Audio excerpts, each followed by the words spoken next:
Hi everyone, my name is Madeline Gray and today I will touch on non-traditional students in higher education and how they are different from a traditional full-time student in higher education.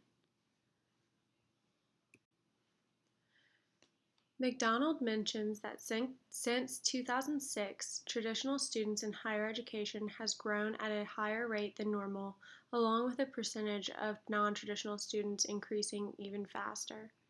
With this population of students constantly rising, it is necessary for institutions to foster a supportive and inclusive environment to allow these students a chance to thrive.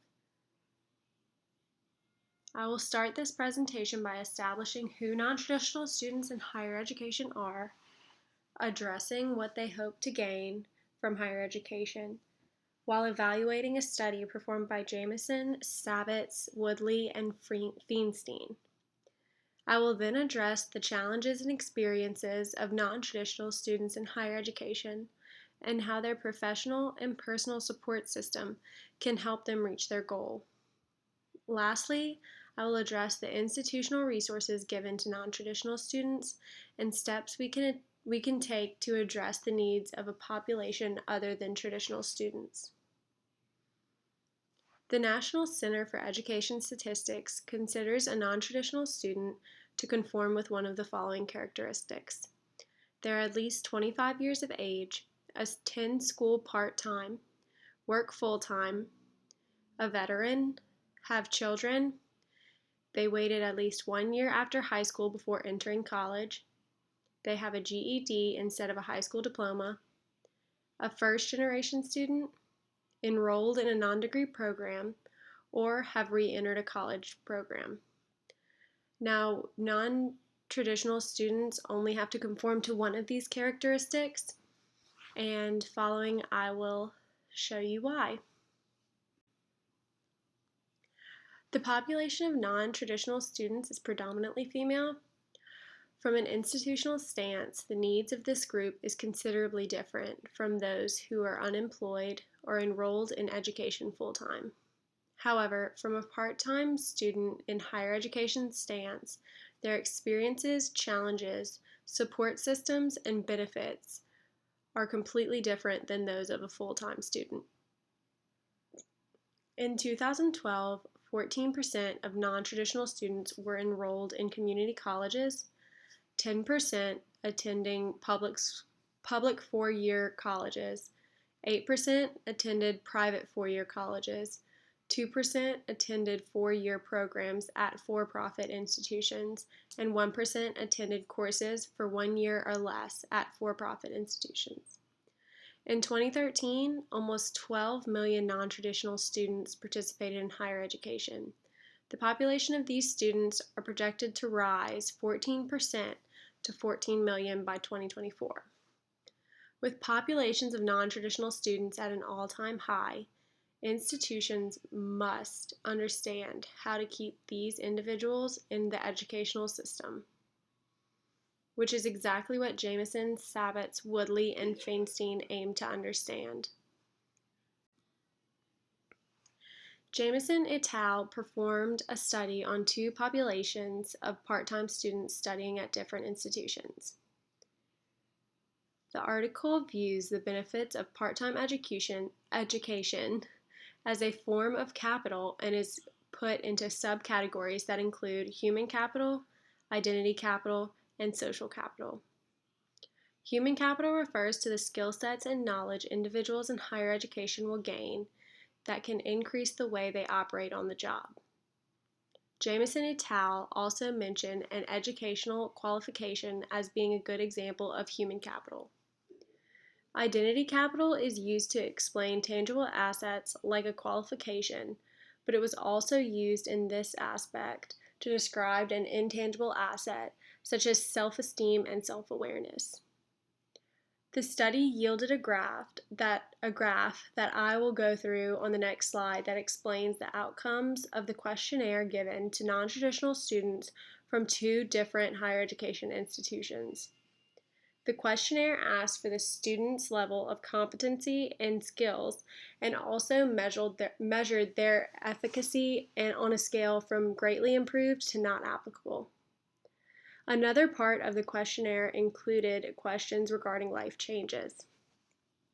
These questions address changes in self-confidence, development as a person, employment-related outcomes, and socially related outcomes. The last set of questions addressed the program they were studying and if it made their professional situation better, worse, or was not affected.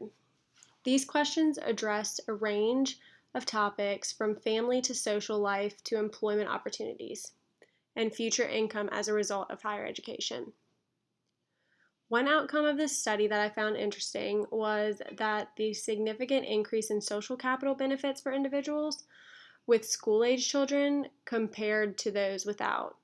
Those without children showed a higher level of employment benefits compared to social capital, while individuals with children showed a higher level of both social and employment benefits. As you can see, the graph of non-traditional students' benefits and what they hope to gain from the capital in the form of capital is shown here. So the data from the questionnaire performed at Birkbeck and Open University shows the different types of benefits each individual felt they received through their time in higher education. Identity capital benefits were reported more outcomes than skills, employment benefits, and social capital. The plot shows that reports of a higher number of identity capital rather than generic skills, which means that students in higher education at either universities felt that they were better prepared to take on the workforce because of the confidence and awareness of their knowledge rather than tangible skills that they developed throughout their coursework. Since the spread for employment-related outcomes had the highest spread from one end to the other, those individuals surveyed experienced different amounts of employer-related benefits like promotion, pay raise, etc. And Graham Whitehead developed a study that evaluated how institutions can support non-traditional students in higher education through practice and field educators. The study consisted of an online questionnaire, a semi-structured interview, and tracking results of failed and failing students. The goal of the study was to increase overall retention of the part-time student and define a failed/failing student. For a student to be failed by the institution, it just meant that they were likely to leave the course before its completion.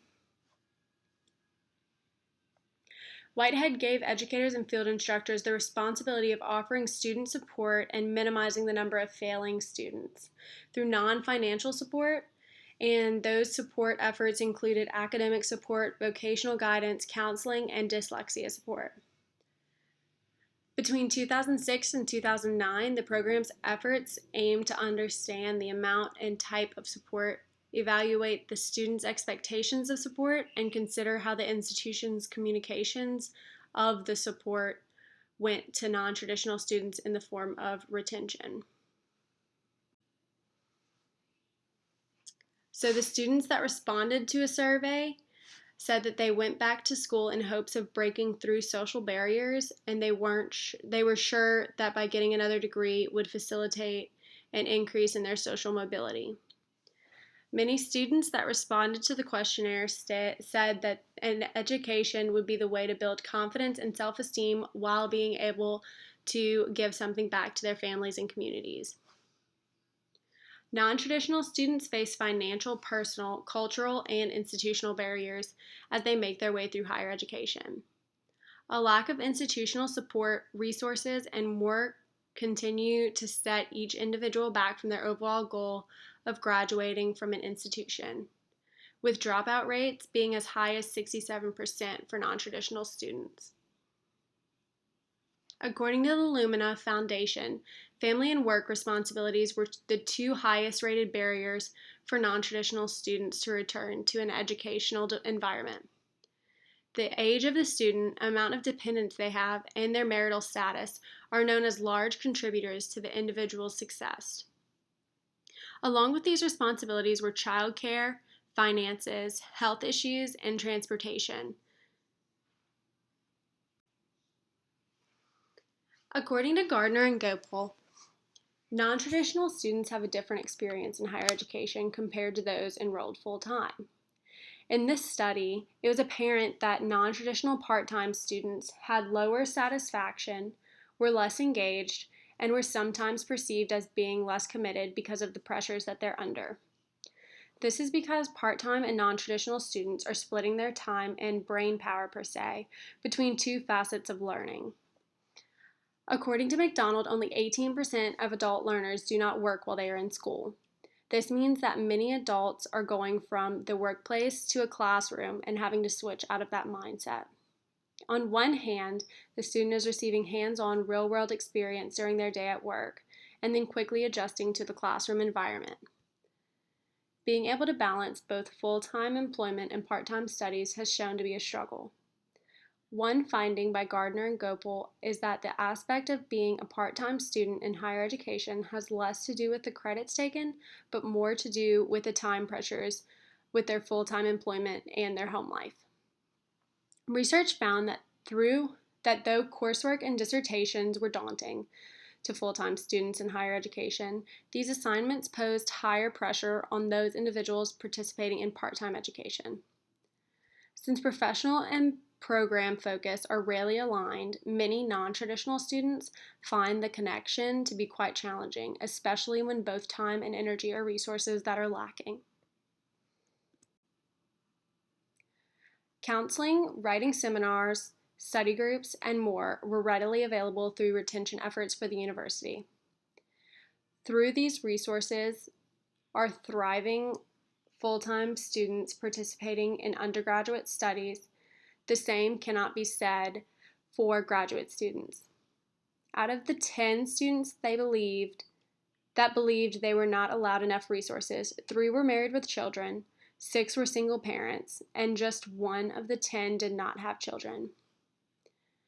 Research performed by Whitehead showed that most of the individuals studied single parents were the most dissatisfied with the resources provided for students with family responsibilities. The study consisted of both full-time traditional students and part-time non-traditional students. The younger students studying full-time felt as though they were receiving enough resources given for them to succeed. Career counseling and growth opportunities provided by the university were also evaluated in Whitehead's survey. Almost half of the non-traditional students interviewed felt as though the facilities such as career guidance, student union, and extracurricular were not relevant to them. One resource that would be relevant to a non-traditional student would be the practice of an early intervention, because transitioning from professional life to an environmental change into a classroom would need transition coping. And as of 2012, 94% of post-secondary schools offered a seminar course in adapting and transitioning into a classroom environment. Another resource could include a non-traditional student program that promoted support through professional and academic development. So in conclusion, there were many ways that an institution could adapt to the higher populations of non-traditional students entering the classroom. I think this would increase retention efforts, and it would also allow the non-traditional student to develop more skills to better themselves in the workplace. Thank you.